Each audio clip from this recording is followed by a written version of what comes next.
तो आप देख सकते हो कि रैशनल नंबर्स में कुछ रैशनल नंबर्स हैं जो इंटीजर्स हैं, सारे कुछ रैशनल नंबर्स हैं जो इंटीजर्स, ठीक है।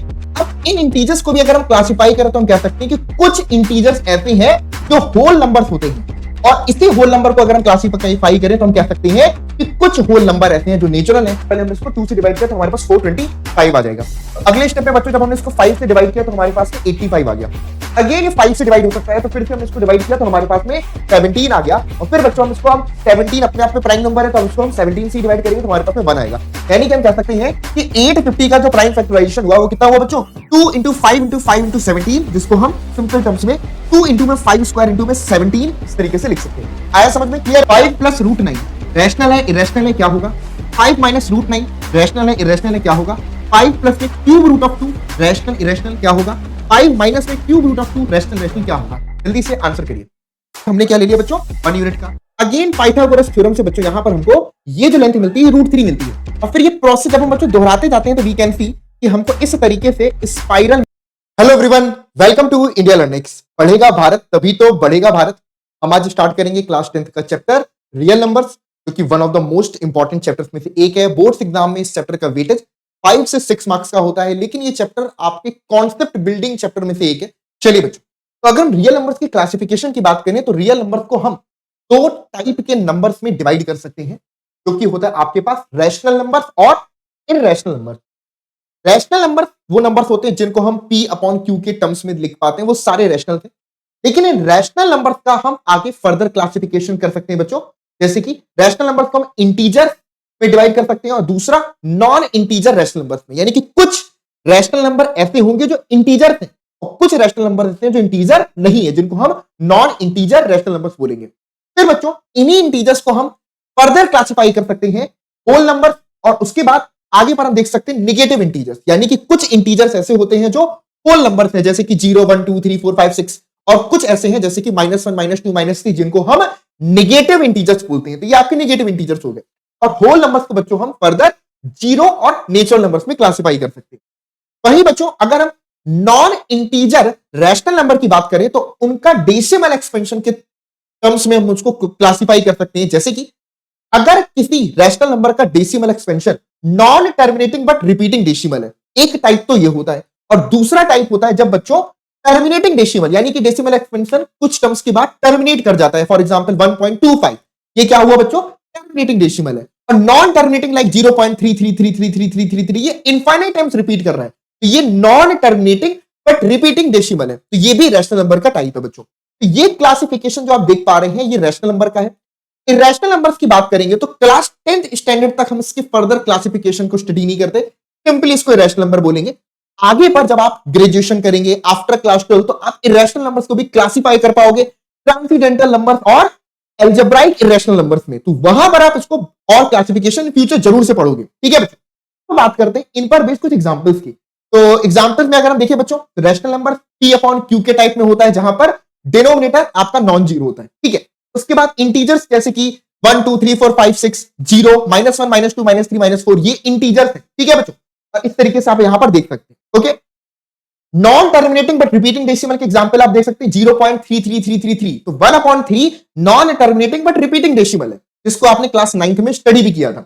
उसके अलावा बच्चों 0.503503 ये भी non terminating but repeating decimal है। ठीक है, वहीं पर बच्चों 0.125 जो कि 1/8 के बराबर है, ये टर्मिनेटिंग डेसिमल को रिप्रेजेंट कर रहा है। 0.31 ये भी टर्मिनेटिंग डेसिमल को रिप्रेजेंट कर रहा है। ठीक है, वहीं पर बच्चों अगर हम इरेशनल नंबर की बात करेंगे तो ये non terminating and non repeating decimal को रिप्रेजेंट करता है। इसके कुछ एग्जांपल्स लिखे हैं यहां पर, लाइक √2, 1/√2, क्यूब रूट ऑफ 5 या पाई, ये सारे हमारे इरेशनल नंबर्स के एग्जांपल्स हैं। There are infinitely many rational and irrational number. कोई भी ऐसा नंबर नहीं है जो रैशनल और इरेशनल दोनों हो। कई बार बच्चे कंफ्यूज हो जाते हैं कि सर पाई की वैल्यू 22/7 होती है और 22/7 तो p/q के फॉर्म का है, तो ये तो रैशनल हुआ। जी नहीं, पाई की अप्रॉक्सीमेट वैल्यू 22/7 है, एग्जैक्ट वैल्यू 22/7 के बराबर नहीं होती है। तो ये हमारे पास बच्चों क्लासिफिकेशन है। कुछ एडिशनल चीजें यहां पर हम बच्चों देखेंगे जो कि आप इधर पे देख पा रहे हैं। अगर कोई हमारे पास फाइनाइट कॉन्टिन्यूड फ्रैक्शन है, जैसे कि 1 + 1 + 1/1 + 5, ये कॉन्टिन्यूड फ्रैक्शन है लेकिन फाइनाइट है, तो ये भी आपका रैशनल नंबर को रिप्रेजेंट करता है। ठीक है, लेकिन अगर कोई इनफाइनाइट कंटिन्यूड फ्रैक्शन है, यानी कि जो फ्रैक्शन कंटिन्यू हो रहा है और इनफाइनाइट टाइम्स कंटिन्यू हो रहा है, तो ये आपका इररेशनल नंबर को रिप्रेजेंट करता है। किसको रिप्रेजेंट करता है बच्चों? इररेशनल नंबर को। तो ये फर्दर आप इसको भी देख सकते हैं, कुछ एग्जांपल्स यहां से भी आपके पूछे जा सकते हैं। अब बच्चों हम इसके वेन डायग्राम को भी स्टडी करते हैं, तो आइए बच्चों मूव करते हैं। चलिए बच्चों, तो अगर हम इस पूरे क्लासिफिकेशन को कुछ डायग्राम की हेल्प से या बॉक्सेस की हेल्प से समझे, जिसको वेन डायग्राम्स बोलते हैं, तो कुछ इस तरह से लिख सकते हैं कि बच्चों ये जो इररेशनल नंबर्स हैं वो हैं जिनको हम P अपॉन Q के फॉर्म में नहीं लिख सकते। तो ये एक सेपरेट बॉक्स है जो एक सेपरेट कलेक्शन ऑफ नंबर्स को रिप्रेजेंट कर रहा है। वहीं पर बच्चों रैशनल नंबर्स वो है जिनको हम P अपॉन Q के फॉर्म पे लिख पा रहे हैं, वो हमारे पास रैशनल नंबर है। और अगर मैं रैशनल जो कि इररेशनल से बिल्कुल डिफरेंट है, इनको एक साथ इकट्ठा कर लेता हूं, एक साथ कलेक्ट कर लेता हूं बच्चों, तो ये कंप्लीट कलेक्शन आप रियल नंबर्स के नाम से जानते हैं। किसके नाम से जानते हैं बच्चों? रियल नंबर्स के नाम से। फर्दर जैसे कि मैंने बोला रैशनल नंबर्स के अंदर भी कुछ क्लासिफिकेशन है, तो आप देख सकते हो कि रैशनल नंबर्स में कुछ रैशनल नंबर्स हैं जो इंटीजर्स हैं, सारे नहीं है, कुछ रैशनल नंबर्स हैं जो इंटीजर्स हैं। ठीक है, अब इन इंटीजर्स को भी अगर हम क्लासिफाई करें तो हम कह सकते हैं कि कुछ इंटीजर्स ऐसे हैं जो होल नंबर्स होते हैं, और इसी होल नंबर को अगर हम क्लासिफाई करें तो हम कह सकते हैं कि कुछ होल नंबर ऐसे हैं जो नेचुरल हैं। हालांकि होल नंबर और नेचुरल नंबर में केवल एक जीरो का ही डिफरेंस होता है, ठीक है, लेकिन ये आप देख पा रहे हो कि every natural number is a whole number, every whole number is an integer, and every integer is a rational number, and every rational number is a real number. Similarly every irrational number is a real number. ये हमारे पास कुछ Venn diagram approach है जिसकी help से हम समझते हैं classification of real numbers को। चलिए बच्चों आगे बढ़ते हैं। चलिए बच्चों मेरा आपसे एक सिंपल सा क्वेश्चन है, n square minus 1 is divisible by 8 if n is, तो n किस टाइप का नंबर हो जिसके लिए हम ये बोल सकते हैं कि n square minus 1 divisible by 8 होगा। n कोई भी नंबर हो सकता है, ऑप्शंस में भी देख सकते हो, इंटीजर हो सकता है, नेचुरल नंबर हो सकता है, ऑड इंटीजर हो सकता है, इवन इंटीजर हो सकता है। तो आपको यहां पर सोचना है कि n के लिए कब हम ऐसा बोल सकते हैं कि n square minus 1 divisible by 8 होगा। चार ऑप्शन है, सिलेक्ट द करेक्ट ऑप्शन। आइए बच्चों समझते हैं। ऐसे प्रॉब्लम्स को सिंपली कुछ एग्जांपल्स की हेल्प से हमें समझना चाहिए। जैसे कि इंटीजर की बात करें तो कोई भी इंटीजर के लिए अगर हम ये कह पाए कि n स्क्वायर इंटीजर कोई भी हो सकता है, n square minus 1 divisible by 8 है, तो हम इसको ट्रू बोल सकते हैं। चलिए एक इंटीजर मैंने यहां पर आपका फॉर एग्जांपल 1 को ले लिया, तो 1 के लिए तो ट्रू है, लेकिन अगर मैं दूसरा इंटीजर 2 ले लेता हूं तो क्या ये 2 स्क्वायर माइनस 1 8 से डिविजिबल होगा? बिल्कुल नहीं। यानी कि इंटीजर्स के लिए, ऑल इंटीजर्स के लिए ट्रू नहीं है। नेचुरल नंबर्स के केस में भी अगर देखें तो 1 के लिए तो ट्रू है, लेकिन 2 के लिए ट्रू नहीं होगा। यानी कि सारे नेचुरल नंबर्स के लिए भी नहीं कह सकते कि n square minus 1 divisible by 8 होगा। ऑड इंटीजर के लिए देखें, अगर हम ऑड इंटीजर में पहला इंटीजर मैंने मान लो 1 ले लिया, तो ठीक है 1 के लिए तो ट्रू है। अगला इंटीजर 3 स्क्वायर माइनस 1 8 होगा, जो कि 8 से डिविजिबल है। 3 के बाद अगला इंटीजर हम 5 ले सकते हैं, तो 5 स्क्वायर माइनस 1 दैट इज 24, वो भी 8 से डिविजिबल है। वी कैन ऑब्जर्व कि हर एक ऑड इंटीजर के लिए n square minus 1 divisible by 8 है, तो हम कह सकते हैं कि भाई हाँ, यहां पर option number C will be the right answer. Even integer के लिए ट्रू नहीं है, क्योंकि हमने 2 के लिए ही चेक कर लिया था कि जब मैं n की वैल्यू को 2 लेता हूं तो 2 square minus 1 is not divisible by 8, that's why even integer के लिए भी ट्रू नहीं है। तो यहां पर बच्चों इसका correct answer option number C हो जाएगा। ऐसी प्रॉब्लम्स को सिंपल एग्जांपल्स की हेल्प से ही हमें डिस्कार्ड करना है। चलिए तो ये सिंपल सा क्वेश्चन है जिसमें लिखा है फॉर सम इंटीजर m, अगर मैं किसी इंटीजर m के लिए बोलूं every even integer is of the form, तो बहुत बेसिक सी क्लास में हमने पढ़ा था कि इवन इंटीजर का जो फॉर्म होता है वो किस टाइप का होता है। There are 4 option, select the correct one. बच्चों इवन इंटीजर की डेफिनेशन ही होती है कि जिस नंबर को हम 2 के मल्टीपल के फॉर्म पर लिख पाए वो हमारा क्या होता है बच्चों? इवन इंटीजर होता है। यानी कि हर वो नंबर जो 2 से डिविजिबल है वो एक इवन इंटीजर होगा। क्लियर है? नाउ वी कैन सी यहां पर केवल और केवल 2m एक ऐसा फॉर्म है जो ऑलवेज 2 से डिविजिबल होगा, that's why option number C will be the right answer. Every even integer is of the form 2m। Clear है? चलिए नेक्स्ट की बात करते हैं। For some integer q every odd integer is of the form, अगर सभी odd integer को अगर ऑब्जर्व करें तो क्या देखते हैं कि ऑड इंटीजर किस फॉर्म पर होता है? q, q+1, 2q and 2q+1। जल्दी से बच्चों सोचिए और आंसर करिए। बच्चों जैसे कि हमें पता है कि हर एक इवन नंबर के बाद ऑड आता है, तो अगर 2q हमारे पास एक इवन नंबर है तो 2q+1 ऑलवेज ऑड, यानी कि हम बोल सकते हैं कि every odd integer is of the form 2q+1। किसी भी ऑड इंटीजर को हम 2q+1 के फॉर्म पर लिख सकते हैं। आई बात समझ में क्लियर है? चलिए अब बच्चों हम बात करेंगे प्राइम नंबर्स के बारे में। तो नंबर्स का फैक्टराइजेशन हम सबने पहले पढ़ा है। बच्चों फैक्टराइजेशन का मतलब होता है कि जैसे मैंने कोई भी नंबर आपके सामने लिख दिया, लेट्स सपोज मैंने आपके सामने एक नंबर लिख दिया 24।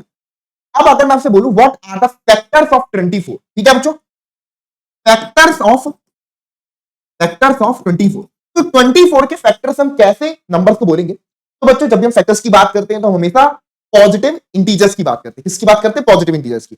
यानी कि वो पॉजिटिव इंटीजर्स जो 24 को डिवाइड करते हो उनको हम फैक्टर्स ऑफ 24 बोलेंगे। क्या बोलेंगे बच्चों? फैक्टर्स ऑफ 24 बोलेंगे। तो चलिए देखते हैं कि 24 को डिवाइड करने वाले आपके पॉजिटिव इंटीजर्स कौन कौन से हैं। तो सबसे पहले तो भाई हर एक नंबर 1 से तो डिविजिबल होता ही है, इसका मतलब 24 का एक फैक्टर हमारे पास 1 हो जाएगा।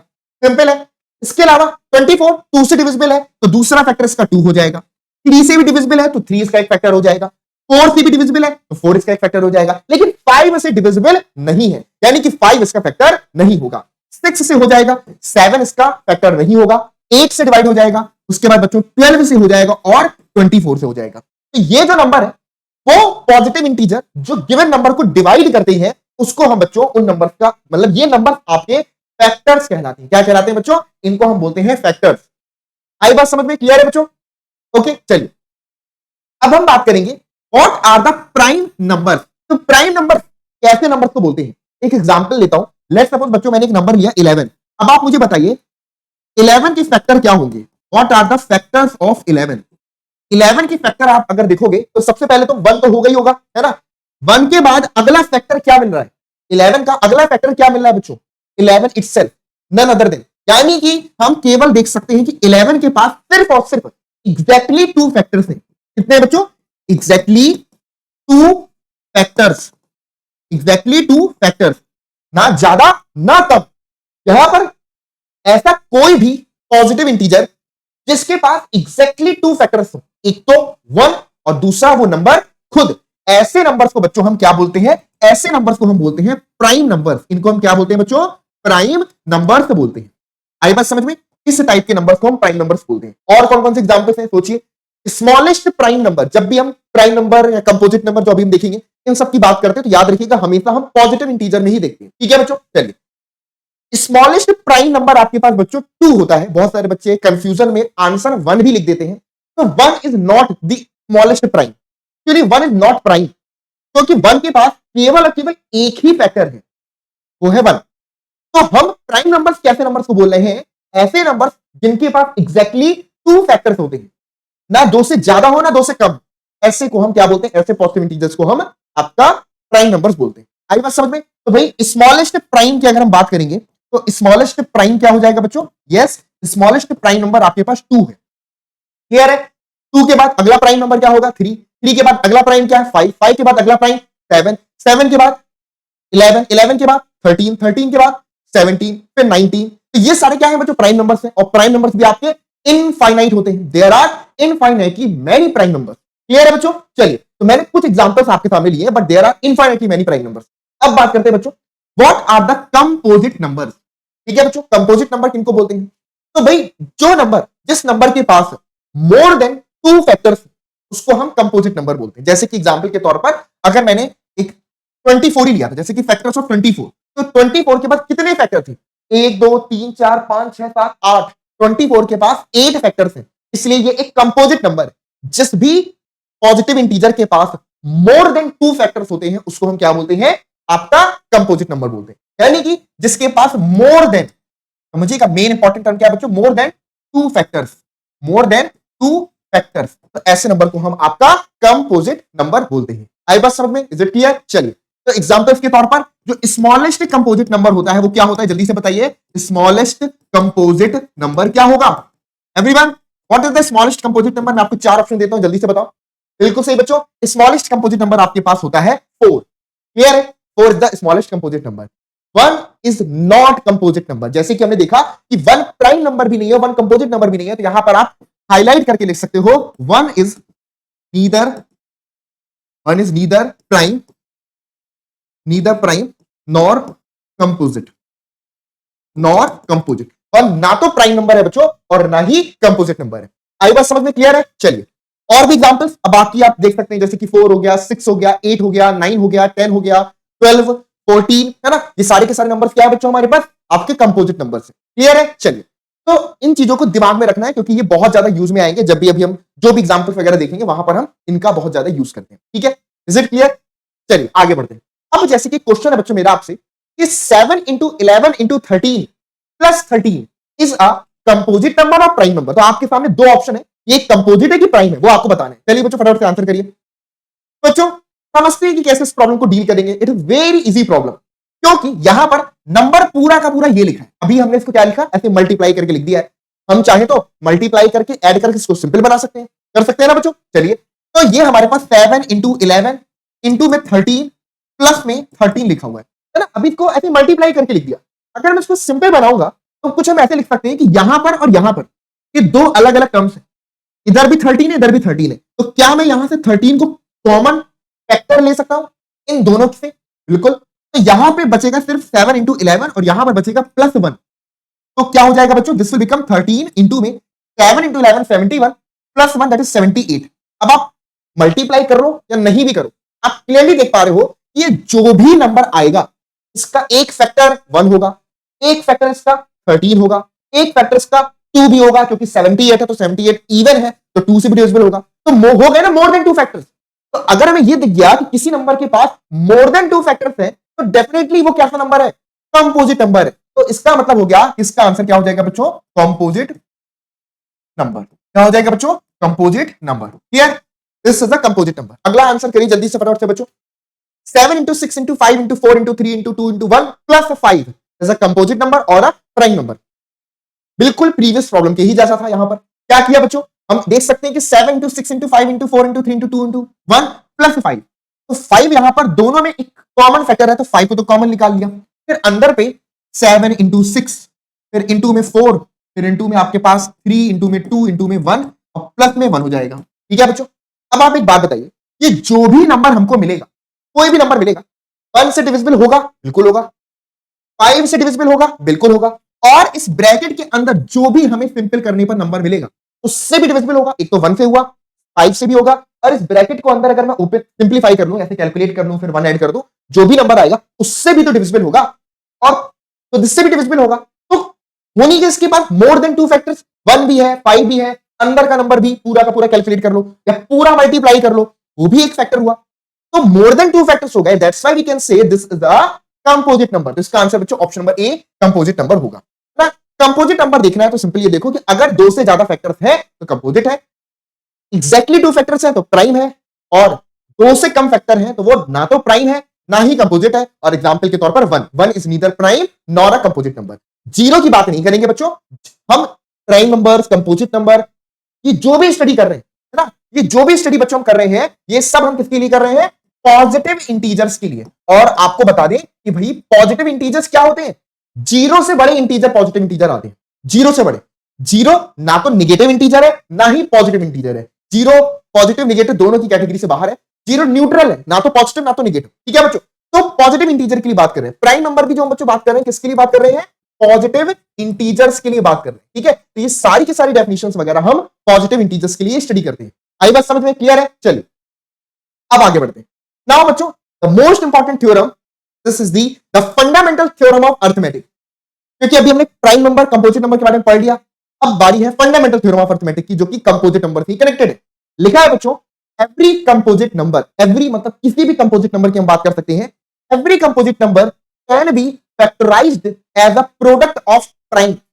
यानी कि किसी भी कंपोजिट नंबर्स को हम प्राइम नंबर्स के प्रोडक्ट के फॉर्म पर लिख सकते हैं। Okay, this factorization is unique, और ये फैक्टराइजेशन यूनिक होगा अपार्ट फ्रॉम द ऑर्डर। मतलब फॉर एग्जाम्पल एग्जाम्पल के तौर पर बच्चों मैंने यहां पर लिखा, जैसे कि एक नंबर 6 कैसा नंबर है बच्चों, एक कंपोजिट नंबर है। Is it clear? 6 को मैं प्राइम नंबर्स के प्रोडक्ट के फॉर्म पर लिख सकता हूं, जो कि हो जाएगा हमारे पास 2 इंटू में 3। तो यही फंडामेंटल थ्योरम ऑफ अरिथमेटिक है कि every composite number can be written as a product of prime, and this prime factorization is unique apart from the order. यानी कि मैं इसको 2 इंटू 3 लिखूं या फिर मैं इसको 3 इंटू में 2 लिखूं, दोनों का मतलब सेम है। फर्क नहीं पड़ता कि आप 2 को पहले 3 को बाद में, 3 को पहले 2 को बाद में लिख रहे हो, क्योंकि मल्टीप्लिकेशन इज कॉम्यूटेटिव। तो कॉम्यूटेटिव इसलिए आगे पीछे मल्टीप्लाई करने से फर्क नहीं पड़ रहा। लेकिन ये तय है कि 6 का जो प्राइम फैक्टराइजेशन होगा वो 2 और 3 का प्रोडक्ट ही पॉसिबल है, इसके अलावा और कोई प्राइम फैक्टराइजेशन पॉसिबल नहीं है। ये यूनिक प्राइम फैक्टराइजेशन है। ठीक है, तो this is the fundamental theorem of arithmetic. Every composite number can be factorized as a product of prime, and this factorization is unique apart from the order in which the prime factors occur. ये बात clearly समझ में आ गई? अगर समझ में आ गई है तो इस पर बेसिक एग्जाम्पल करेंगे, फिर आप लोग आंसर करोगे। ठीक है बच्चों, चलिए सबसे पहले तो हमारे सामने लिखा है if 7560 is equal to 2 to the power 3 into में 3 to the power p into में q इंटू में 7, फाइंड p एंड q। हमसे p और q फाइंड करना है। ये आंसर तो आप लोग बाद में करिएगा। सबसे पहले मैं आपसे कहूंगा कि एक बात बताओ, अगर मुझे 7560 का प्राइम फैक्टराइजेशन करना है, इसका प्राइम फैक्टराइजेशन करना है, ये प्राइम फैक्टराइजेशन हम कैसे करेंगे? अभी सोचा है? बिल्कुल सोचा है। 6 क्लास में ही आपने प्राइम फैक्टराइजेशन करना सीखा था, याद करो। आ जाओ बच्चों। तो भाई सिंपली ये प्राइम फैक्टराइजेशन हम करते हैं, एक ऐसे कॉलम बना लेते हैं, सबसे छोटा प्राइम नंबर जो इसको डिवाइड करता है वहां से शुरू करो, है ना। जैसे कि 0 लगा है तो 2 से डिवाइड हो जाएगा, तो 2 से डिवाइड करूंगा तो 2 3 जा 6 1 कैरी, 2 7 जा 14 1 कैरी, 2 8 जा 16, फिर ये 0 आ गया। अगेन 2 से डिवाइड हो जाएगा, 2 1 जा 2, 2 8 जा 16, 2 9 जा 18, फिर 0, फिर 2 से डिवाइड हो जाएगा, 2 9 जा 18, 2 4 जा 8, 2 5 जा 10। अब 2 से नहीं होगा क्योंकि अभी इवन नंबर नहीं रहा। 945 5 प्लस 4 9 प्लस 9 18, 3 से डिविजिबल हो जाएगा। छोटे से बड़े प्राइम की तरफ चलना है, सिंपल प्राइम नंबर पे ही मल्टीप्लाई करना है। ऐसा नहीं है कि 9 से भी डिवाइड हो जाएगा, लेकिन 9 से डिवाइड नहीं करना क्योंकि हमें सिर्फ प्राइम फैक्टर देखनी है, तो हम प्राइम मल्टीप्लाई करेंगे। यहां पर आ जाइए, 3 से करेंगे, 3 3 जा 9, फिर 3 1 जा 3, 3 5 जा 15, अगेन 3 से हो जाएगा, 3 1 जा 3, 3 5 जा 15, फिर 3 से हो जाएगा, 3 3 जा 9, 3 5 जा 15। अब ये 3 से नहीं होगा, 35 3 से नहीं होगा, किससे होगा? 5 से। तो 5 से करोगे तो 5 7 जा 35 और 7 7 से डिवाइड हो जाएगा, दैट इज 7 1 जा 7। तो बच्चों हम देख सकते हैं कि यहां पर 7560 को हम 2 इंटू 2 इंटू 2 कितनी बार? 2 को 3 बार मल्टीप्लाई, 3 को कितनी बार मल्टीप्लाई? 3 को भी 3 बार मल्टीप्लाई कर रहे हैं, और 5 और 7 एक एक बार मल्टीप्लाई हो रहा है। तो this is called the prime factorization. इसको हम क्या बोलते हैं बच्चों? इसको हम बोलते हैं प्राइम फैक्टराइजेशन। इसी प्राइम फैक्टराइजेशन को अगर मैं ऐसे एक्सपोनेंट के टर्म्स में लिखूं, ऐसे एक्सपोनेंट के टर्म्स में लिखूं जो कि आपने 8th क्लास में भी पढ़ा होगा, तो बच्चों अब मुझे बताइए कि p और q की वैल्यू क्या होगी?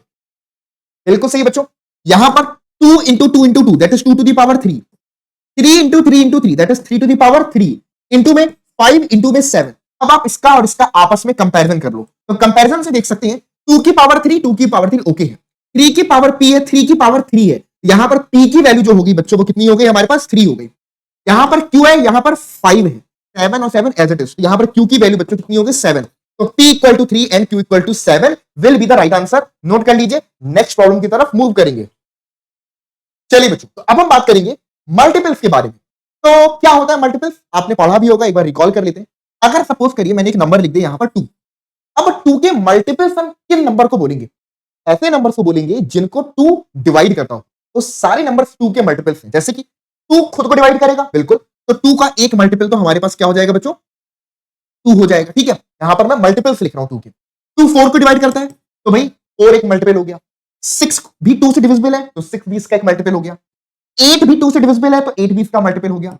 10 12 14, यानी कि जो नंबर्स 2 की टेबल में आते हैं वो सारे नंबर्स 2 के मल्टीपल्स हैं। ठीक है, इसी तरह और भी कोई नंबर ले सकते हैं। लेट्स सपोज बच्चों मैंने यहां पर एक नंबर ले लिया आपका, लेट्स सपोज 18। ठीक है, तो 18 के मल्टीपल्स क्या हो जाएंगे? तो पहला तो 18 को डिवाइड कर सकता है, तो 18 का मल्टीपल एक 18 हो गया। 18 36 को डिवाइड कर सकता है, तो बच्चों 36 भी 18 का मल्टीपल हो गया। तो इस तरीके से हम ऐसे इनफाइनाइट नंबर्स लिख सकते हैं, है ना बच्चों? जो भी नंबर किसी से डिवाइड हो रहे हैं वो उसके मल्टीपल्स हैं। आई बात समझ में? चलिए, अब इन्हीं के बेसिस पे हम कुछ इंपॉर्टेंट चीजों को देखेंगे। जैसे कि यहां पर अब आप देख सकते हैं कि एक नंबर 2 है और एक नंबर 18 है। अब आप मुझे बताइए इन दोनों नंबर्स के कॉमन मल्टीपल्स क्या है? अगर मैं यहां पर बोलूं कि इन दोनों नंबर्स के कॉमन मल्टीपल्स क्या है, जो 2 का भी मल्टीपल है और 18 का भी मल्टीपल हो, तो आप देखोगे कि ये जितने भी नंबर्स लिखे हैं ये तो 18 से छोटे हैं, तो 2 के तो मल्टीपल्स हैं लेकिन 18 के नहीं है। हाँ, आगे पर बढ़ने पर 16 हो गया, ये भी 18 से छोटा है, ये भी नहीं हो सकता। हाँ, 18 हमको मिल गया, तो 18 एक आपका ऐसा मल्टीपल है जो 2 का भी मल्टीपल है और 18 का भी मल्टीपल है। तो कॉमन मल्टीपल्स ऑफ 2 एंड 18 क्या हो जाएगा बच्चों? पहला नंबर हो गया 18। अब जिन भी नंबर्स को 18 डिवाइड करता है वो सारे इनके कॉमन मल्टीपल्स होंगे। यानी कि अगर आप ध्यान से ऑब्जर्व करोगे तो अब जितने भी 18 के मल्टीपल्स हैं वो सारे के सारे 2 के भी मल्टीपल्स होंगे, है ना? और वी कैन से कि 2 और 18 के कॉमन मल्टीपल्स वो मल्टीपल्स हैं जो 18 के मल्टीपल्स होंगे। 18 हो गया, 18 के बाद 36 हो गया, इस तरह से आगे बढ़ते जाएंगे। तो कॉमन मल्टीपल में क्या देखते हैं, 2 नंबर है 3 नंबर है, कौन सा नंबर है जो तीनों से डिविजिबल है, वो हमारा कॉमन मल्टीपल होता है। ठीक है बच्चों, इसी तरह अगर आपसे पूछे कॉमन फैक्टर, तो भाई 3 नंबर गिवन है, तो देखो कौन सा नंबर इसको भी, दूसरे को भी, तीसरे को भी, तीनों को डिवाइड कर रहा है, तो वो कॉमन फैक्टर होगा। आई बात समझ में? चलिए, इसी के बेसिस पे हम समझते हैं बच्चों highest common factor and least common multiple के बारे में। तो यहां पर हम highest common factor, least common multiple समझने के लिए 2 नंबर पिक कर लेते हैं। लेट सपोज एक नंबर बच्चों मैंने पिक कर लिया आपके पास 24 और एक नंबर मैंने पिक कर लिया 36। सबसे पहले समझते हैं बच्चों हाईएस्ट कॉमन फैक्टर। अगर फैक्टर की बात कर रहा है तो पहले मुझे बताइए कि 2 के फैक्टर्स क्या क्या है ना? 2 के फैक्टर, सॉरी, सबसे पहले आप मुझे बताइए कि 24 का प्राइम फैक्टराइजेशन क्या होगा? 24 का प्राइम फैक्टराइजेशन होगा बच्चों 2, ठीक है, फिर 2, फिर 2 इंटू में आपके पास 3, ये 24 का प्राइम फैक्टराइजेशन हो गया। क्लियर है? 36 का प्राइम फैक्टराइजेशन क्या हो जाएगा? ये हो जाएगा 2 इंटू 2 इंटू 3 इंटू 3, ये हो गया 36 का प्राइम फैक्टराइजेशन। अगर मुझे बताना है बच्चों हाईएस्ट कॉमन फैक्टर, तो हाईएस्ट कॉमन फैक्टर हम कैसे बोलेंगे बच्चों? यानी कि वो प्राइम फैक्टर जो 24 और 36 दोनों में कॉमन, जैसे कि एक 2 ये है, एक 2 ये भी है, एक 2 ये है, एक 2 ये भी है, लेकिन यहां पर एक 2 है, यहां पर तीसरा 2 नहीं है, तो 2 2 कॉमन है। हम लिख सकते हैं कि 2 की पावर 2, 2 2 कॉमन है तो 2 की पावर 2। यहां पर एक 3 है, इधर भी एक 3 है, दूसरा 3 इधर तो है लेकिन इधर नहीं है, तो मतलब सिर्फ एक 3 कॉमन है। यहां पर इंटू में 3 टू दी पावर 1, तो ये क्या बन गया बच्चों? ये बन गया आपके पास में 12। यानी कि हम बोल सकते हैं is the highest common factor, यानी कि वो बड़े से बड़ा नंबर, मैक्सिमम नंबर जो 24 और 36 दोनों को डिवाइड करता है। फैक्टर ऑलवेज डिवाइड, इसलिए फैक्टर हमेशा छोटा होगा या बराबर होगा। तो हम कभी भी हाईएस्ट कॉमन फैक्टर की बात करेंगे तो ये हमेशा गिवन नंबर से या तो छोटा होगा या फिर उनके बराबर हो सकता है। ठीक है, तो यहां पर हमको 12 मिला जो कि छोटा है और हाईएस्ट नंबर हो गया। क्लियर है बच्चों? चलिए नेक्स्ट बात करेंगे लीस्ट कॉमन मल्टीपल की। कॉमन मल्टीपल की बात कर रहे हैं। मल्टीपल मतलब कि हम आगे पर जो मल्टीप्लाई करके जो हमें नंबर मिलेंगे, जैसे कि 24 है, ठीक है बच्चों, और 36 है। अगर मैं 24 के मल्टीपल देखूं तो क्या हो जाएगा? 24 24 को डिवाइड करेगा, 24 72 को भी डिवाइड करेगा, है ना? सॉरी, 24 48 को भी डिवाइड करेगा, उसके बाद 72 को करेगा, एज तो ऑन। 24 की टेबल आप पढ़ते जाओगे ना, तो जितने भी नंबर आ रहे हैं वो सारे मल्टीपल। 36 के मल्टीपल्स की अगर मैं बात करूंगा तो क्या हो जाएगा? 36 1 जा 36, 36 2 जा 72। बच्चों यहां पर हम देख सकते हैं, हमसे बोला था कॉमन मल्टीपल, तो यहां पर 72 इसका भी कॉमन मल्टीपल है, इसका भी कॉमन मल्टीपल है, और एलसीएम होता है least, this is the smallest common multiple. तो हम ये कह सकते हैं बच्चों यहां पर एलसीएम ऑफ 24 एंड 36 कितना हो जाएगा? इनका जो एलसीएम होगा वो हमारे पास में 72 हो जाएगा। क्या हो जाएगा बच्चों? 72। तो जब भी हम एलसीएम फाइंड करते हैं किसी भी दो नंबर्स का, हमेशा एलसीएम एचसीएफ आप 2 या 2 से ज्यादा नंबर्स का ही निकालोगे, एचसीएफ भी 2 या 2 से ज्यादा नंबर्स का ही निकालोगे। तो एलसीएम हमेशा गिवन नंबर से बराबर होगा या बड़ा होगा। एलसीएम ऑलवेज इक्वल और ग्रेटर, वहीं एचसीएफ ऑलवेज लेस और इक्वल। ये चीज आपको दिमाग में रखना है। क्लियर है बच्चों? देख सकते हैं बच्चों कि एचसीएफ 12 आया और एलसीएम हमारे पास 72 आया। अब अगर मुझे यही चीज प्राइम फैक्टराइजेशन की हेल्प से भी समझनी है तो वो भी अभी हम देखेंगे, क्योंकि अभी मैं एचसीएफ और एलसीएम को फाइंड करने के अलग अलग मेथड्स आपको बताऊंगा, जिससे आप एचसीएफ और एलसीएम को इजीली फाइंड करना सीख पाओगे। आइए बच्चों देखते हैं। तो सबसे पहले हम सीखने वाले हैं method to find HCF, HCF find करने का मेथड, जिसमें पहला मेथड बच्चों हम सीखेंगे by long division. Prime factorization से भी आप कर सकते हो, most of the class 10th में प्राइम फैक्टराइजेशन यूज होगा, लेकिन लॉन्ग डिवीजन मेथड भी आपको आना चाहिए। आपने स्टार्टिंग की क्लास में पढ़ा होगा, 8th 9th में तो पढ़ा ही होगा एक बार कहीं ना कहीं पर, लेकिन यहां पर एक बार और सीख लेते हैं। ठीक है बच्चों? तो लॉन्ग डिवीजन मेथड कैसे अप्लाई होता है आइए देखते हैं। दो नंबर ले लेता हूं, यही वाले 24 और 36। ठीक है, मान लो 24 है बच्चों और 36। बस यहां पर क्या है कि लॉन्ग डिवीजन मेथड ना दो नंबर्स पे अप्लाई करना इजी होता है, लेकिन 2 से ज्यादा नंबर है तो वहां पर लॉन्ग डिवीजन उतना इजी नहीं होता। आप कर जरूर सकते हैं लेकिन उतना इजी नहीं होगा। तो 2 नंबर्स के लिए long division method is quite easy. आइए समझते हैं कैसे। सबसे पहले इन 2 नंबर में हमें क्या निकालना है बच्चों? इनका एचसीएफ निकालना है। ठीक है, तो इन दोनों नंबर में छोटा कौन सा है? 24। तो 24 को लिया, 24 से 36 को डिवाइड किया। क्या किया बच्चों? डिवाइड किया। कितना आ जाएगा? यहां पर 24 से डिवाइड किया तो 24 1 जा 24, तो यहां पर रिमाइंडर आएगा 6 - 4 = 2, 3 - 1 is, अब ये 12 आया, रिमाइंडर इज 12। अब इस 12 से मैं वापस 24 को डिवाइड करूंगा ना, यानी कि रिमाइंडर बन गया डिवाइजर और डिवाइजर बन गया डिविडेंड नेक्स्ट स्टेप पे। 12 से 24 को 2 टाइम्स में आप डिवाइड कर सकते हो, और जैसे ही रिमाइंडर 0 आ गया जैसे ही रिमाइंडर 0 आ गया, तब उस कंडीशन में जो भी आपका डिवाइडर था वही हमारा HCF होगा। उसी को हम क्या बुलाएंगे बच्चों? HCF। तो लॉन्ग डिवीजन में क्या है? छोटे से बड़े को डिवाइड करना है। जब रिमाइंडर 0 हो जाए तो उस स्टेप पर जो भी आपका डिवाइजर था दैट इज द HCF। तो यहां पर डिवाइजर HCF है, जो कि 12 आप यहां पर देख पा रहे हो। क्लियर है? सिंपल। ओके। वहीं पर बच्चों प्राइम फैक्टराइजेशन अभी हमने ऑलरेडी डिस्कस किया था यहां पर, जो कि आप देख पा रहे थे 24 और 36। हमने इसका प्राइम फैक्टराइजेशन किया, 36 की प्राइम फैक्टराइजेशन किया। ठीक है, एक बार वापस से समझा देता हूं यहां पर। जैसे कि नंबर 24 है और नंबर 36 है, तो सबसे पहले बच्चों इनका प्राइम फैक्टराइजेशन लिखते हैं, जैसे कि 2 इंटू 2 इंटू 2 इंटू 3।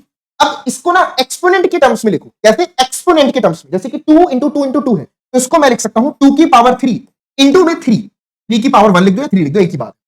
36 का प्राइम फैक्टराइजेशन हो जाएगा 2 की पावर 2 इंटू में 3 की पावर 2। ये हमारे पास प्राइम फैक्टराइजेशन है 24 और 36 का। जब मुझे HCF निकालना है तो बच्चों मैं क्या करूंगा? गिवन नंबर्स में जितने भी कॉमन प्राइम फैक्टर्स हैं, जैसे कि यहां पर 2 है 3 है, यहां भी 2 है 3 है, तो कॉमन प्राइम फैक्टर्स को ले लूंगा। जितनी भी कॉमन प्राइम फैक्टर्स हैं उनको ले लूंगा। अब पावर को देखूंगा, जो लीस्ट पावर है उसको लूंगा। जैसे कि यहां पर 3 है और यहां पर 2 है ना, 2 की पावर यहां 3 है, यहां पर 2 है, तो लीस्ट कौन सी है? 2 वाली, तो इसको ले लिया। यहां 3 की पावर 1 है, यहां पर 3 की पावर 2 है, लीस्ट कौन सी है? 1, तो 1 ले लूंगा। तो ये आपका HCF हो गया, दैट इज 12।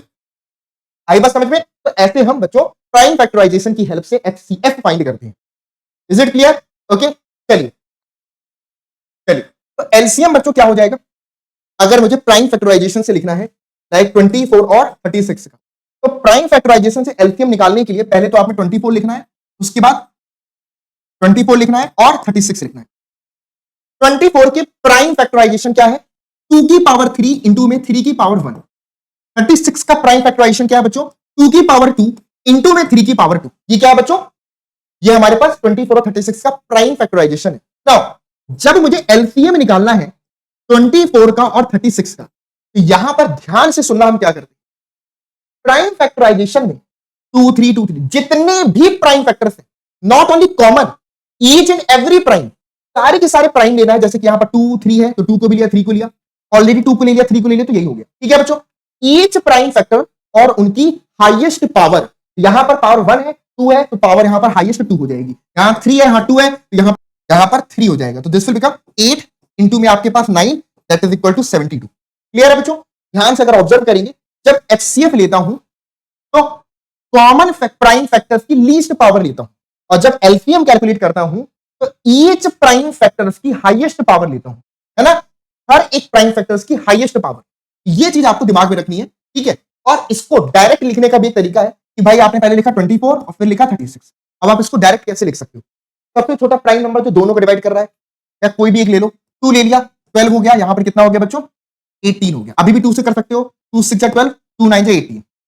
अब यहां 6 है, यहां पे 9 है, हमें कॉमन प्राइम ही ढूंढना। जब तक 6 या 9 में से कोई भी 2 से डिवाइड हो सकता है तो उसको डिवाइड करते चलो। अभी भी 2 से होगा, 2 3 जा 6, लेकिन 9 को नहीं कर सकते, तो 9 को एज इट इज छोड़ देंगे। अब यहां पर कोई भी नंबर नहीं है जो 2 से डिवाइड हो रहा है, अब केवल 3 से ही डिवाइड हो सकता है। तो 3 से करोगे 1 आएगा और 3 आएगा, 1 आ चुका है। अगर आप फिर 3 से करो, ये ऑलरेडी 1 हो चुका है, इसको भी 1 कर दिया।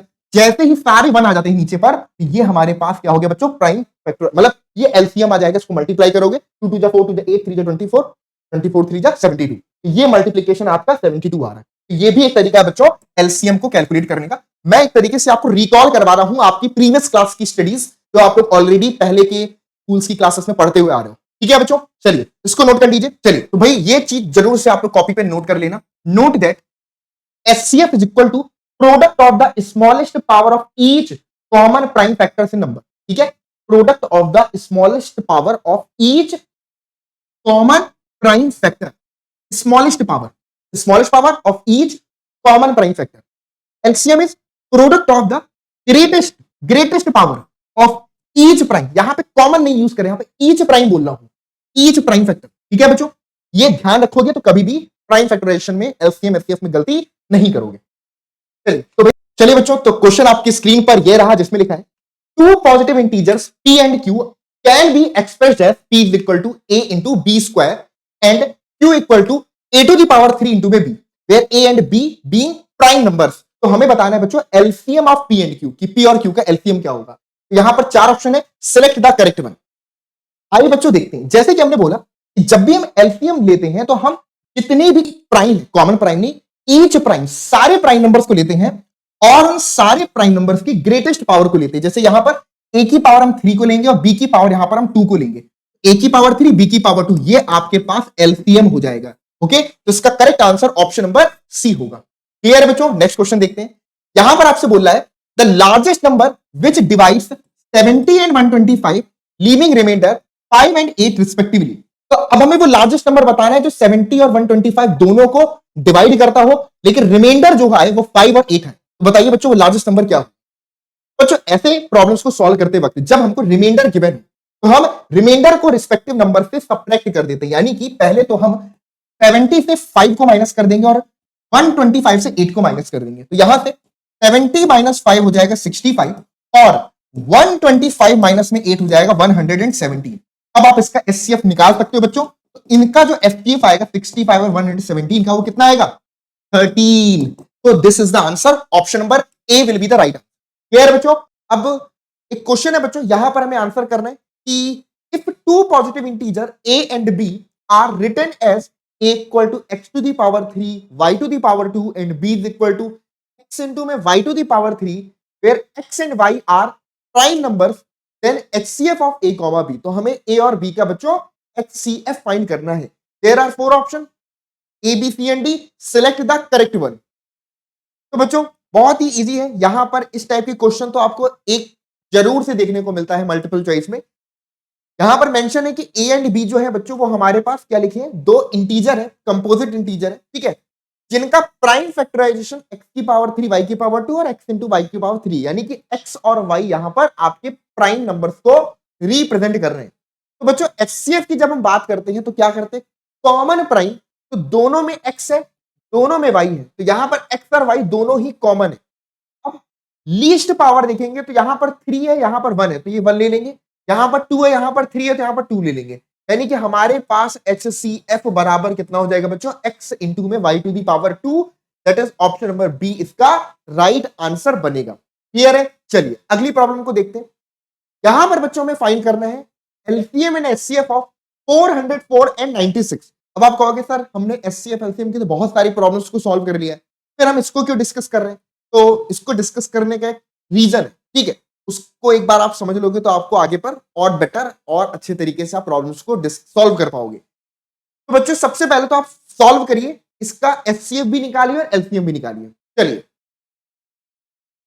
बच्चों जब मैं 404 का प्राइम फैक्टराइजेशन करता हूं तो हम क्या देखते हैं?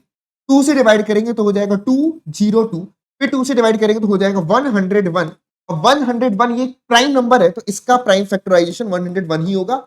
ये हमारे पास 404 का प्राइम फैक्टराइजेशन हमने लिख दिया। 2 की पावर 2 इंटू में आपके पास 101। क्लियर है? अगला नंबर बच्चों हमारे पास 96 है, तो 96 के प्राइम फैक्टराइजेशन में 2 से डिवाइड करेंगे। 2 4 जा 8, 2 8 जा 16, फिर 2 से करेंगे तो 2 2 जा 4, 2 4 जाए, फिर 2 से करेंगे तो 2 1 जा 2, 2 2 2 2 जा 4, फिर 2 से करेंगे तो यहां पर जाएगा 2 6 जा 12, फिर 2 से करेंगे तो यहां पर हो जाएगा 2 3 जा 6, फिर 3 से करेंगे तो यहां पर 1। हम देख सकते हैं बच्चों 96 का प्राइम फैक्टराइजेशन 2 की पावर 5 इंटू में आपके पास 3 है। तो दैट्स वेरी सिंपल कि अब अगर मुझे इसमें HCF लिखना है तो मैं क्या करूंगा? कॉमन प्राइम की लीस्ट पावर को लूंगा। तो यहां 2 है, यहां 2 है, तो 2 को लेंगे, दोनों में कॉमन प्राइम फैक्टर है। लीस्ट पावर 5 और 2 में से 2 है, तो यहां पर 2 की पावर 2, यानी कि HCF हमारे पास में 4 हो जाएगा। क्लियर है? HCF सबका 4 आ रहा था, बहुत ही बढ़िया। एलसीएम भी कर लेंगे बहुत इजीली, तो एलसीएम बस थोड़ा सा कैलकुलेटिव होगा, नंबर बड़ा हो जाएगा। तो यहां पर 2 है, 101 है और 3 है ना? ये एक्सपोनेंट है बेटा, ये प्राइम में काउंट नहीं होगा, ये एक्सपोनेंट है ना? ये 5 एक्सपोनेंट है, ये मत गिन लेना कि सर यहां पर 5 है तो ये भी तो प्राइम है। जी नहीं, बेस हमारे प्राइम फैक्टर है और वो उनकी एक्सपोनेंट है। ठीक है बच्चों, क्लियर है? हाँ जी, तो यहां पर 2 हो गया, उसके अलावा 3 हो गया, फिर हो गया 101 हो गया। ये हो गया बच्चों। 2 की पावर ग्रेटेस्ट यहां पर 5 ले लेंगे बच्चों, और 3 की ग्रेटेस्ट पावर 1 है, 101 की 1 है, तो ये कितना हो जाएगा बच्चों? दिस विल बिकम 2 की पावर 5, 32 इंटू 3, 96 इंटू में 101, मल्टीप्लाई करोगे तो बन जाएगा 96 96।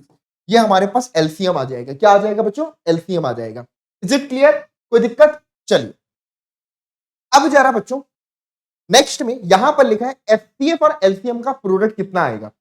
तो जल्दी से मुझे बताओ, अगर मैं HCF जो कि हमारे पास 4 है, ठीक है, और LCM जो कि हमारे पास 96 है, इनका अगर मैं प्रोडक्ट करता हूं तो प्रोडक्ट यहां पर क्या आएगा, करके देख लेते हैं। बहुत सिंपल है, 4 6 जा 24, कैरी हमारे पास 2, 9 4 जा 36 प्लस 2 38, कैरी हमारे पास 3, 6 4 जा 24, 24 प्लस 3 27, कैरी हमारे पास 2, 9 4 जा 36 प्लस 2 38, ये हमारे पास 38,784 आया। कितना आया बच्चों, 38,784। क्लियर है, 38,784।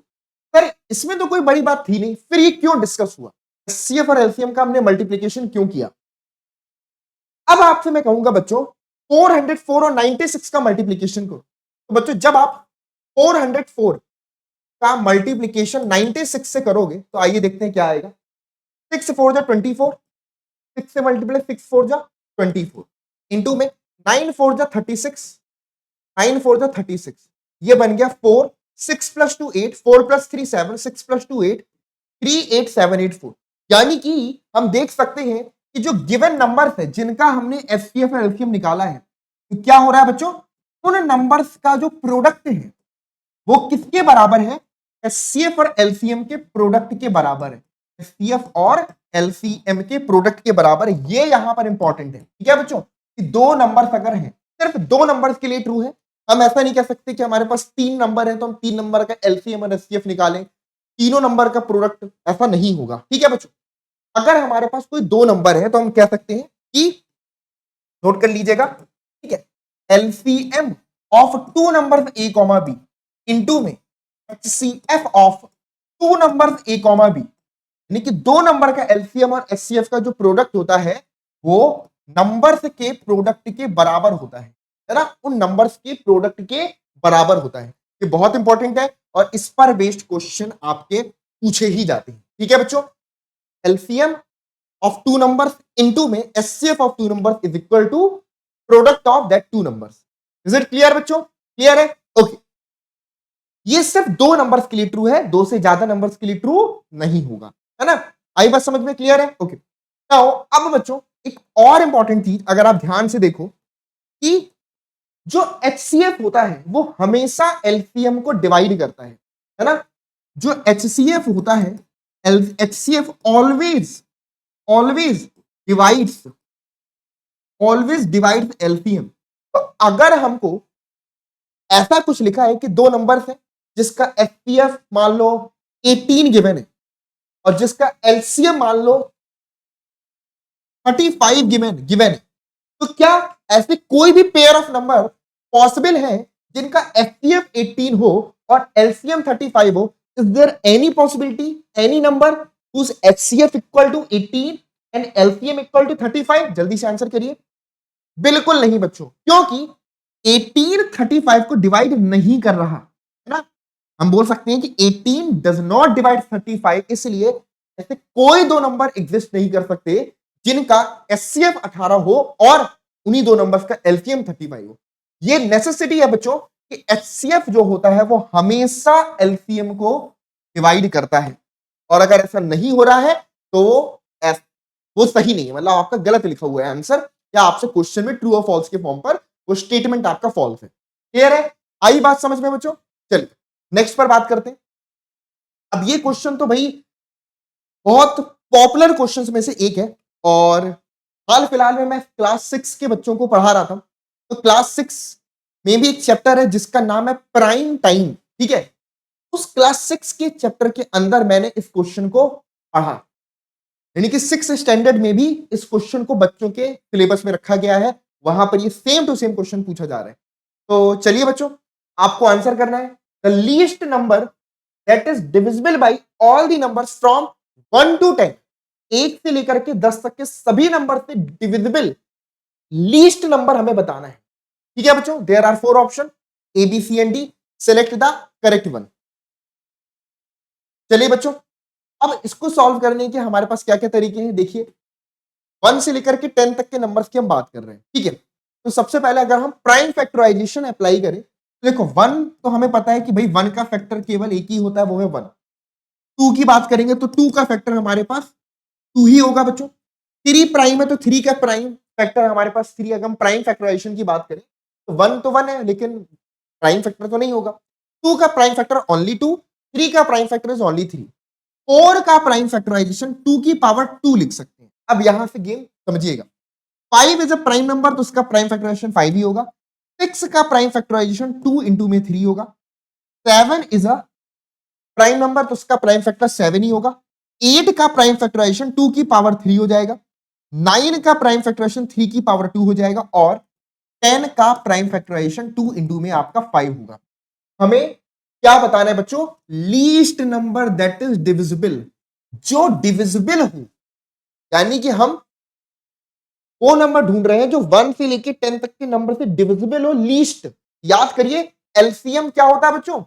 एलसीएम क्या होता है? एलसीएम ही तो होता है वो लीस्ट कॉमन मल्टीपल, है ना? मल्टीपल ही तो होता है जो गिवन नंबर से डिविजिबल होगा, है ना? अगर कोई मल्टीपल में दे दूं तो हम क्या बोलेंगे? मल्टीपल डिविजिबल होगा किसी न किसी नंबर से, ठीक है? तो लीस्ट कॉमन मल्टीपल ही कैलकुलेट करना है। तो बच्चों यहां पर एलसीएम निकालने के लिए जैसे कि आपको पता है कि जितने भी प्राइम है उन सबको लेते हैं, तो प्राइम यहां पर 2 होगा, 3 होगा, 5 होगा, 7 होगा। सारे के सारे प्राइम हमने ले लिए 2, 3, 5, 7। इनकी ग्रेटेस्ट पावर को लेंगे तो 2 की ग्रेटेस्ट पावर यहां पर 3 है, 3 की ग्रेटेस्ट पावर यहां पर आपके पास 2 है, 5 की ग्रेटेस्ट पावर यहां पर आपके पास में 1 है, 7 की ग्रेटेस्ट पावर यहां पर आपके पास 1 है। तो सारे प्राइम फैक्टर्स ले लिए हैं, उनकी ग्रेटेस्ट पावर को ले लिया है, तो this will become 8, this will become 9, this will become 5 और ये 7। तो 8 5 जा 40 हो जाएगा और यहां से 9 7 जा 63, 40 से मल्टीप्लाई कर दो, 4 3 जा 12, 4 6 जा 24 प्लस 1 25 और 0, तो 2520 क्या हो गया बच्चों? 2520 हमारे पास एलसीएम होगा 1 से लेकर के 10 तक के नंबर का। तो option number D will be the right answer. Clear है बच्चों? इसका correct answer option number D होगा। Is it clear everyone? Very good. चलिए अब बात करते हैं बच्चों को प्राइम नंबर्स क्या होते हैं, ठीक है? हालांकि बस हमें डेफिनेशन समझ लेना है, कुछ ऐसा कॉम्प्लिकेटेड टर्म यहां पर है नहीं। को प्राइम नंबर बच्चों हम ऐसे नंबर्स को बोलते हैं जिनका एचसीएफ 1 होता है, ठीक है? तो हम कह सकते हैं कि A and B are said to be co prime if and only if HCF। अब ये मत कहना सर आपने स्पेलिंग गलत लिखी इफ की, नहीं, ये जो बेटा IFF होता है ना, इसका मतलब होता है if and only if and only if, यानी कि अगर दो नंबर को प्राइम है तो HCF of A and B क्या होगा बच्चों? 1 होगा। और अगर HCF ऑफ दो नंबर 1 है तो वो नंबर को प्राइम होंगे, है ना? यानी कि हम ये बोल सकते हैं कि ए एंड बी आर को प्राइम है, तो यहां पर हम डबल इंप्लॉइज का साइन लगाएंगे। मतलब ए और बी अगर को प्राइम है तो इसका मतलब है कि HCF जो होगा ए और बी का बेटा वो कितना होगा? 1 होगा। और कन्वर्स अगर रिवर्स ऑर्डर में स्टडी करें तो हम बोल सकते हैं कि अगर दो नंबर्स का HCF 1 है तो वो नंबर्स आपके को प्राइम होंगे। तो ये जो सिंबल है ना, इसको हम क्या बोलते हैं बेटा? इसको हम बोलते हैं ब्रिज। ब्रिज का काम क्या होता है? ब्रिज का काम वो है जिससे लोग जाते भी हैं और आ भी रहे हैं, है ना? ये टू वे अप्लाई करता है, यानी कि आप जा भी सकते हैं और वापस भी आ सकते हैं। जब सिंगल एरो लगा होता है तो इसका मतलब है सिर्फ वन वे है, जा तो सकते हैं लेकिन उसी रास्ते से वापस नहीं आ सकते। समझ गए? मैथमेटिक्स में इस सिंबल को बच्चों सिंबल ऑफ गॉड बोला जाता है। मतलब जैसे कि हिंदुज्म में ओम को हम पवित्र सिंबल मानते हैं और प्लस के साइन को हॉली सिंबल मानते हैं आपकी क्रिश्चियन में। उसी तरह अगर मैथमेटिक्स को एज ए रिलीजन के तौर पे देखा जाए तो मैथमेटिक्स का जो हॉली सिंबल होगा बच्चों वो आपका ये वाला साइन होगा, ठीक है? जिसको ये चीज समझ में आ गई उसके लिए ना किसी स्टेटमेंट का क्या एक्चुअल मीनिंग है वो समझना बहुत आसान है। और बहुत सारे लोग तो सिर्फ इसके सही मतलब में ही कंफ्यूज हो जाते हैं, तो फिर ऑब्वियसली बात है ना? तो this is very very important समझना। मैथ के स्टूडेंट को इसकी बहुत रिस्पेक्ट करनी चाहिए। इसकी जितनी रिस्पेक्ट करोगे आप मैथ उतनी बढ़िया करोगे। चलिए तो बच्चों ये हमारे पास ध्यान में रखिएगा। आगे बढ़ते हैं। अब क्वेश्चन है हमारे पास, इफ HCF ऑफ 144 एंड 180 दो नंबर है 144, एक नंबर है 180, is expressed in the form of 13m-2। हम इन दोनों के एचसीएफ को किसके फॉर्म में एक्सप्रेस करें? 13m-2 के फॉर्म में एक्सप्रेस करें तो वैल्यू ऑफ m क्या होगी? m की वैल्यू बताना है। मैं आपको चार ऑप्शन देता हूं, आपको सिंपली एचसीएफ निकालना है। उस एचसीएफ को ना इसके बराबर रख देना 13m-2 के, जैसे इक्वल रखोगे फिर m के लिए सॉल्व कर लेना, आपका आंसर आ जाएगा। चलिए चार ऑप्शन दे रहा हूं, सिलेक्ट द करेक्ट ऑप्शन। आइए बच्चों, तो सबसे पहले हमने क्या देखा, यहां पर 144 है, दिस इज 144 और ये हमारे पास में 180 है। क्लियर? 144 का प्राइम फैक्टराइजेशन हो जाएगा 2 7 जा 14, 2 2 जा 4, फिर 2 से कर देंगे तो ये हो गया 36, फिर 2 से कर देंगे तो हो गया 18, फिर 2 से कर देंगे हो गया 9, फिर 3 से करेंगे तो यहाँ पर 3, फिर 3 से करेंगे तो यहाँ पर 1। 180 का प्राइम फैक्टराइजेशन 2, यहाँ से 90, फिर 2 से करोगे तो 45, फिर 3 से करेंगे तो 3 1 जा 3, 3 5 जा 15, फिर 3 5 जा 15, फिर 5 1 जा 5। तो हम यहाँ पर देख सकते हैं बच्चों कि 144 के प्राइम फैक्टर्स हैं 2 की पावर 4, 2 की पावर 4 इंटू में 3 की पावर 2। ठीक है बच्चों? और 180 के जो प्राइम फैक्टर्स हैं वो हम देख सकते हैं, 180 के प्राइम फैक्टर्स 2 की पावर 2 इंटू में 3 की पावर 2 इंटू में 5, ये हमारे पास 180 के प्राइम फैक्टर्स है। क्लियर है बच्चों? ओके। नाउ एचसीएफ की अगर हम बात करें तो एचसीएफ क्या हो जाएगा? कॉमन प्राइम है 2 3 2 3, तो 2 हो गया और 3 हो गया। इनकी लीस्ट पावर 4 2, तो 2 को लेंगे, 2 2 तो 2 को ही लेंगे, तो बन गया 4 इंटू में 9, आपके पास बन गया 36, यानी कि 36 हमारा एचसीएफ है। अब बोला है कि 13m माइनस में, है ना, 13m माइनस में 2, तो find the value of m पूछ रहा था।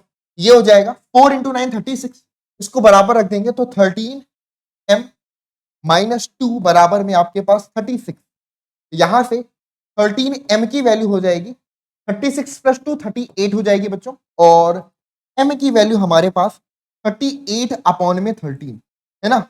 हो सकता है कि जब हमने क्वेश्चन को लिखा तो यहां पर मे बी अगर 3 होता, है ना, अगर यहां पर हमारे पास 13m माइनस में 3 होता तो 3 के केस में हमें परफेक्ट नंबर मिल जाता 39, और 39 13 से डिविजिबल हो जाता तो इसका आंसर 3 आ जाता अगर यहाँ पे 3 होता। लेकिन कोई फर्क नहीं पड़ता, हमें जो क्वेश्चन है वो भी हम सॉल्व कर सकते हैं। तो 13m माइनस 2 भी अगर लिखा है तो हम उस केस में m की वैल्यू 38 अपॉन 13 हमको मिल जाएगा। क्लियर है बच्चों? रियल नंबर्स पढ़ रहे हैं तो सारे रियल नंबर हैं, तो कोई दिक्कत की बात नहीं है। नोट कर लीजिए, फिर नेक्स्ट प्रॉब्लम की तरफ मूव करेंगे। चलिए बच्चों, तो नेक्स्ट क्वेश्चन आपकी स्क्रीन पर है जिसमें लिखा है कि 6 to the power n, 6 to the power n, यहां पर n आपका कोई भी नेचुरल नंबर हो सकता है, n can be any natural number, ठीक है, can end with the digit 0। क्या हम कोई ऐसा नेचुरल नंबर n ले सकते हैं जिसके लिए 6 की पावर n जो भी आए उसका यूनिट डिजिट 0 हो, उसका यूनिट डिजिट 0 हो? तो क्या ऐसा कोई भी पॉसिबल नेचुरल नंबर हो सकता है? जैसे फॉर एग्जांपल मैं आपसे बोल रहा हूं कि मेरे पास एक नंबर 2 है, तो अगर मैं 2 की पावर नेचुरल नंबर में 2 ले लेता हूं तो मेरे पास में 4 आता है। 2 की पावर में अगर मैं 5 ले लेता हूं तो मेरे पास 32 आता है। 2 की पावर में अगर इस तरह से 10 ले लेता हूं तो मेरे पास 1024 आता है। तो मतलब क्या हो रहा है, यहां पर नेचुरल पावर कुछ भी ले रहा हूं तो एक नंबर आ रहा है। अब ये बोल रहा है कि अगर हम 6 की पावर n ऐसा ले तो कोई n क्या ऐसा एग्जिस्ट करेगा जिसके लिए यूनिट डिजिट 0 हो जाए? तो आपको आंसर करना है हमें कि 6 to the power n can end with the digit 0 for any natural number. तो ये बोल रहा है कि ऐसा हो सकता है। अब आपको बताना है कि ये स्टेटमेंट आपका ट्रू होगा या फॉल्स होगा। चलिए अब जरा जीरो की कहानी समझते हैं। भैया जीरो अस्तित्व में कैसे आया, है ना, जीरो की एग्जिस्टेंस आई कहां से? जीरो की एग्जिस्टेंस आई बच्चों जब हमने 2 और 5 का प्रोडक्ट किया। जब हम 2 और 5 का प्रोडक्ट करते हैं या 2 और 5 के किसी पावर का प्रोडक्ट करते हैं तो हमें क्या मिलता है बच्चों? यूनिट डिजिट उस केस में 0 आता है। चाहे आप 2 की पावर 2 इंटू में 5 की पावर 2 कर देंगे तो 100 मिल जाएगा। 2 की पावर 3 इंटू में 5 की पावर 3 कर देंगे तो हमको 1000 मिल जाएगा। यानी कि हम ये देख सकते हैं कि भाई यूनिट डिजिट 0 सिर्फ और सिर्फ तब होता है जब प्राइम फैक्टर्स में, उस नंबर के प्राइम फैक्टर्स में 2 और 5 दोनों हो। अगर किसी नंबर के प्राइम फैक्टर्स में 2 एंड 5 दोनों शामिल हैं तो उसका यूनिट डिजिट डेफिनेटली 0 हो सकता है, अदरवाइज नहीं हो सकता। आई बस समझ में। अब यहां पर नंबर है 6 टू द पावर n। मैं 6 के प्राइम फैक्टर्स करता हूं तो 6 को हम 2 इंटू में 3 होल पावर n लिख सकते हैं। तो इसका मतलब बच्चों 2 इंटू 3 पावर n मतलब कि 2 की पावर n इंटू में 3 की पावर n। तो यहां पर 6 की पावर n के प्राइम फैक्टराइजेशन में 2 है लेकिन 5 नहीं है। दोनों होंगे तभी प्रोडक्ट 0 बनेगा या तभी यूनिट डिजिट 0 आएगा। वी कैन सी कि 2 है लेकिन 5 नहीं है, यानी कि 6 टू द पावर n के प्राइम फैक्टर्स में 5 एज अ प्राइम फैक्टर नहीं है, इसलिए 6 टू द पावर n कभी भी उसका जो प्राइम फैक्टराइजेशन वो कभी भी मतलब 0 पे एंड नहीं हो सकता किसी भी n के लिए, है ना। यहां पर n कुछ भी ले लो, 6 टू द पावर n कभी भी उसका यूनिट डिजिट 0 नहीं हो सकता या 0 पे एंड नहीं हो सकता। तो इसका आंसर हो जाएगा बच्चों फॉल्स। ठीक है, यानी कि ये जो स्टेटमेंट हमको गिवन है ये स्टेटमेंट हमारे पास फॉल्स है। Okay clear. अब और भी ऐसे एग्जांपल्स आप देख सकते हो, है ना।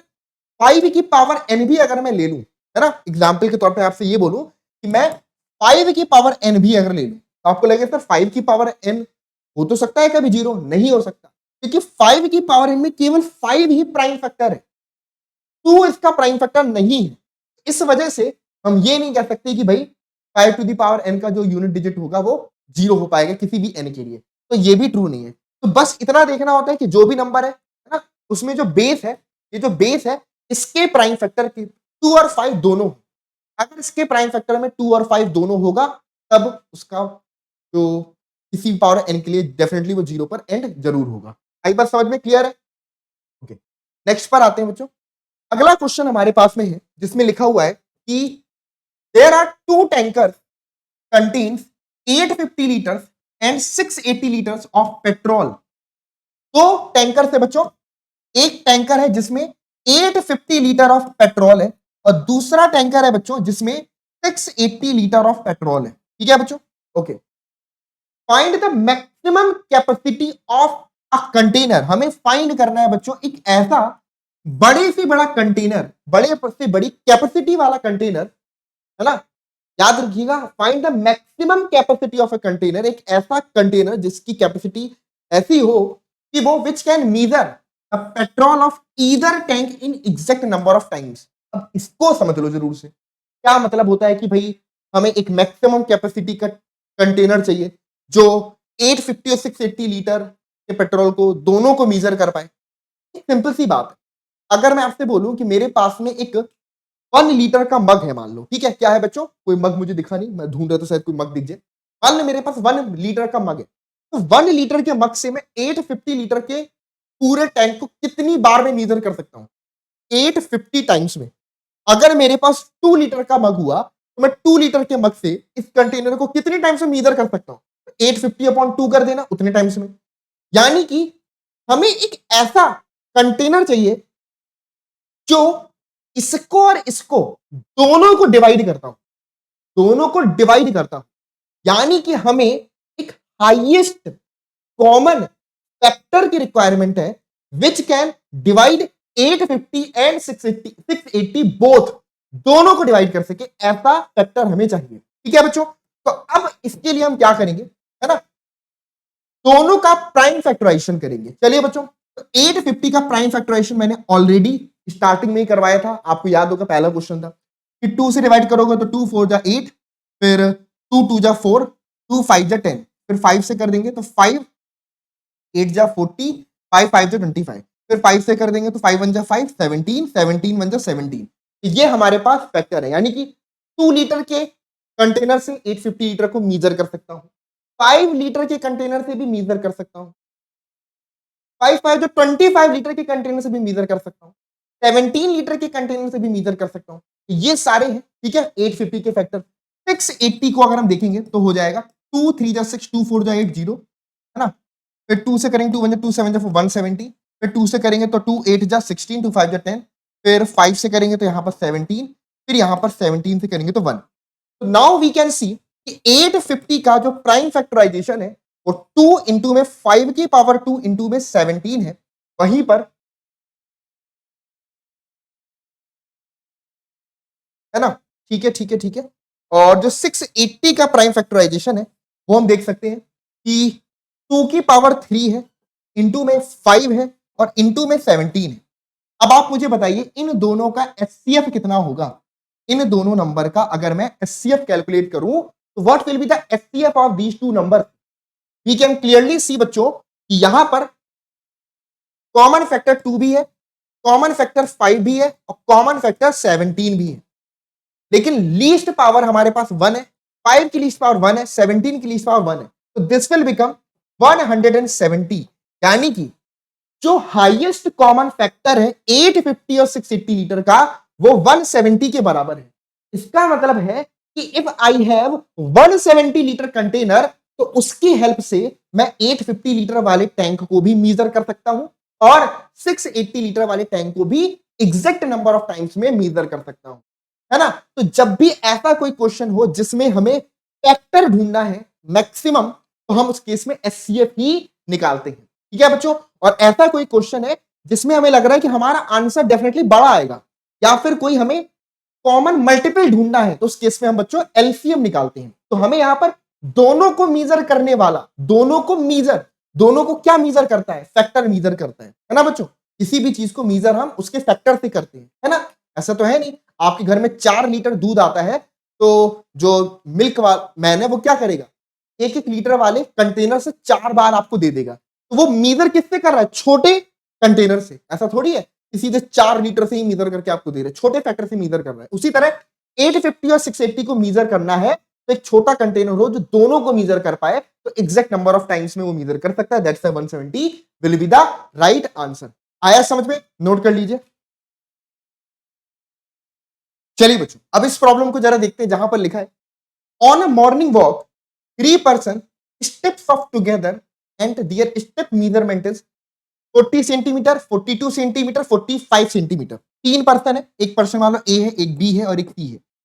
ए का जो साइज है बच्चों, है ना, हर एक स्टेप का वो कितना है बच्चों, ए के हर एक स्टेप का साइज है 40 सेंटीमीटर, बी के हर एक स्टेप का साइज है 42 सेंटीमीटर और सी के हर एक स्टेप का साइज है बच्चों 45 सेंटीमीटर। ये 40, 42, 45 सेंटीमीटर ए बी सी के स्टेप के साइज है ना। कदमों की चाल होती है ना, कोई है जो बड़े बड़े कदम रख रहा है, कोई है जो छोटे छोटे कदमों से चल रहा है, ठीक है, डिपेंड करता है। तो बच्चों लिखा है what is the minimum distance. आप समझिएगा वो कौन सी minimum distance each should walk. सोचो उन्हें कितनी मिनिमम डिस्टेंस वॉक करना चाहिए so that each can cover the same distance complete step, same distance in complete step. अब हमें जो डिस्टेंस मेजर करना है उसको ए बी और सी तीनों लोग कंप्लीट नंबर ऑफ स्टेप पे पूरे कर पाए, यानी कि हमारा आंसर बड़ा आएगा। और हमें चाहिए कि एक ऐसा कॉमन मल्टीपल हो जो ए भी चल पाए,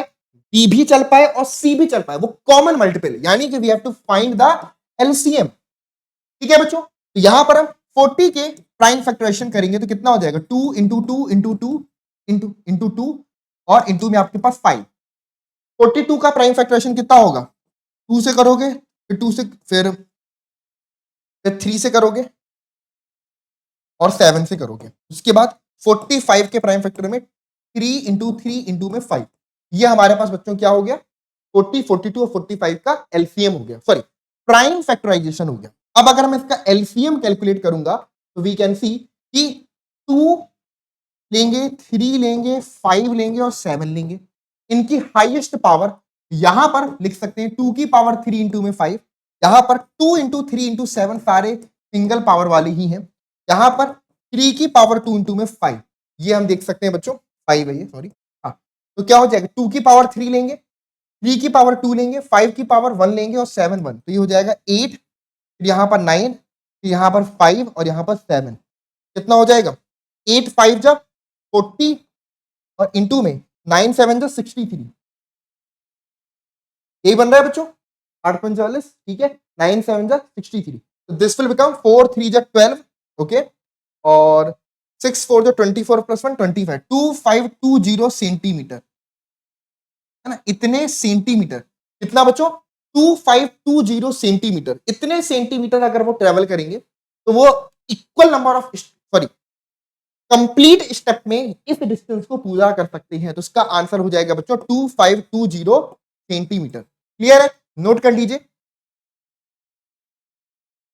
हाँ जी बच्चों, तो आप लोग सोच रहे होंगे कि अब मैं कहां से आ गया। तो भाई इस सुपर शॉट का जो आगे का हिस्सा है वो आपको मिलने वाला है इंडिया लिनक्स के ऐप और वेबसाइट पर। तो ऐप का लिंक डिस्क्रिप्शन बॉक्स में है, अगर आप चाहो तो वेबसाइट पर जाकर के भी इस तरीके से आपके लैपटॉप में वेबसाइट ओपन हो जाएगी, जहां पर आप लॉग इन या रजिस्टर पर क्लिक करते हो।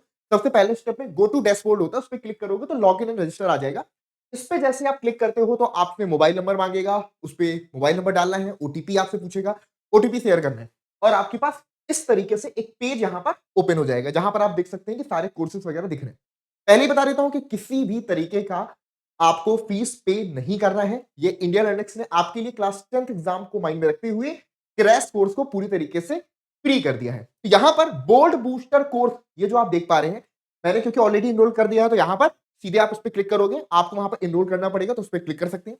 इसके अंदर फास्ट ट्रैक करके यहाँ पे फ्री का ऑप्शन है, इस पे जब आप क्लिक करोगे तो ऑटोमेटिकली मैं इनरोल्ड हूं, तो यहाँ पर लिखा है आपसे इनरोल के लिए पूछेगा, तो आप क्लिक कर दोगे। क्लिक करते ही बच्चों यहाँ पर आपके सारे के सारे जो भी चैप्टर्स हैं या भी जो भी लेक्चर्स हैं वो अपलोड हो जाएंगे। जैसे कि केमिस्ट्री का already metals and non metals का जो सुपर शॉट कल आया था, उसके लेक्चर्स आप देख सकते हैं। यहाँ पर 4 वीडियोस पूरे के पूरे अवेलेबल है। जब आप इन पे क्लिक करोगे तो यहाँ पर आपको कुछ इस तरीके से दिखेगा 1 2 3 4। इसी तरीके से आपको मैथ का भी अब आप जाकर के देखोगे तो मैथ का भी आपको अवेलेबल वहां पर दिख जाएगा। ठीक है, यहां पर इस तरीके से ओपन हो जाएगा, आप इसको प्ले कर सकते हो, ये वीडियो स्टार्ट हो जाएगी। ठीक है, और यहां पर जब आप आगे बढ़ोगे तो आप देख सकते हो कि बीच बीच में आपसे हो सकता है कि कुछ क्वेश्चंस वगैरह भी यहां पर आएंगे। तो इन क्लास बिटवीन बीच में जब आपका वीडियो चल रहा होगा तो उससे रिलेटेड जो भी क्वेश्चन सर पूछेंगे वो यहां पर इस तरीके से फ्लैश होगा। अब आप यहां से कोई भी करेक्ट ऑप्शन जो भी है ऑप्ट कर सकते हो। Which of the following is true about the flame colour of the metals, की मेटल्स को जब हम बर्न करते हैं तो कौन सा फ्लेम कलर होता है। तो फॉर एग्जांपल यहां पर आपने ग्रीन फ्लेम पे टिक कर दिया, तो अगर ये ऑप्शन सही है या गलत है तो हम चेक करने जाएंगे तो हमें दिख रहा है कि बिल्कुल सही, हमारा आंसर यहां पर करेक्ट है। इसके बाद आप कंटिन्यू करोगे तो वीडियो आगे पर ओपन हो जाएगी। ऐसा ही आपका बाकी सारे, चाहे वो मैथ का हो, फिजिक्स का हो, बायोलॉजी का हो, सभी में आपको इसी तरीके से लेक्चर्स मिल जाएंगे। इससे फायदा ये होगा कि भाई आपको लेक्चर्स के दौरान जब क्वेश्चंस आपके सामने आएंगे और आप उनके आंसर खुद से करोगे करेक्ट ऑप्शंस को ऑप्ट करके, तो आप एक्टिवली लर्न कर रहे होगे। वहां पर सिर्फ आप सुन नहीं रहे होगे, वहां पर आप सुनने के साथ साथ रिएक्ट कर रहे होगे और उसकी वजह से आपके कॉन्सेप्ट को अंडरस्टैंडिंग की जो कैपेबिलिटी है वो और भी ज्यादा स्ट्रांग हो जाएगी। और इस तरीके से पूरे लेक्चर के अंदर बहुत सारे क्वेश्चंस आप देख सकते हैं, अलग अलग जगह पर आएंगे। ठीक है, बहुत सारे क्वेश्चंस यहां पर आपको आते रहेंगे, तो आपको उनको धीरे धीरे आंसर करते चलना है। वन बाय वन आप आगे बढ़ते जाओगे। ठीक है, जैसे जैसे आप लेक्चर्स में आगे बढ़ोगे तो आप यहाँ पर डिफरेंट डिफरेंट क्वेश्चन से गो थ्रू होते हुए चलेंगे। ठीक है, तो ऐसा कुछ होने वाला है, तो भाई आप लोग जाइए इंडिया लिनक्स के ऐप को डाउनलोड कर लीजिए, या लैपटॉप में अगर देखना है तो सीधे वेबसाइट पे जाकर के आप अपने नंबर से वहां पर रजिस्टर कर सकते हो, फ्रीली लॉग इन कर सकते हो, कोर्स में बिल्कुल फ्रीली इनरोल कर सकते हो। ठीक है बच्चों, तो बाकी की जो भी यहाँ पर क्लासेस आपको इस पर्टिकुलर चैप्टर का जो भी आगे का हिस्सा है ना, वो आपको वहीं पर अवेलेबल होगा। तो आई होप ये आपके बोर्ड एग्जाम में बहुत ज्यादा हेल्प करेगा। नॉर्मली जो आप स्टडी कर रहे हो उससे कई गुना इंपैक्ट इसका ज्यादा है बच्चों, इसलिए ये इनिशिएटिव आप लोग के लिए लिया गया है। तो चलिए बच्चों, आगे क्लासेस में मिलते हैं।